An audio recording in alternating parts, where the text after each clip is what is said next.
Though completed in 1996, Star Fox 2 was shelved for over 2 decades until Nintendo decided to include it as a bonus game in the SNES Classic Edition.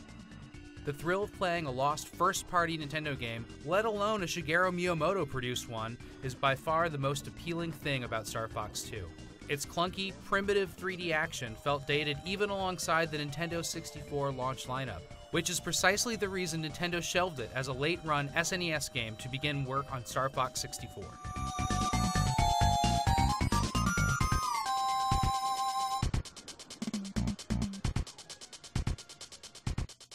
Historical significance aside, is Star Fox 2 fun to play? After playing the first 2 stages, my feeling is, kind of?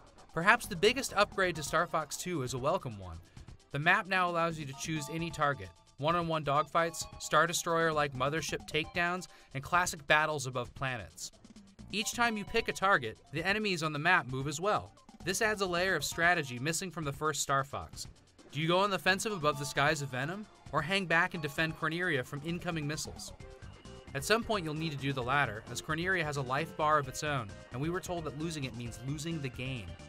Star Fox 2's 3D polygons, despite being slowly rendered and nearly texture-free, have an abstract quality that I love, but that others will find laughably dated.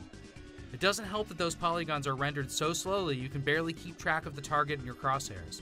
But consider what Star Fox 2 is doing for a moment. It has open 3D spaces where you break free of the rails to dogfight or run around on 2 robot legs. On the SNES! That's incredible. It's kind of like running a PSVR on a PlayStation 2. Star Fox 2 may be a historically significant technological marvel, but I'll have to kill a few hundred more space pigs to find out if it's a good game.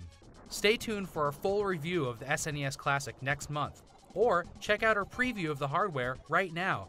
And for all things Nintendo, stick with IGN.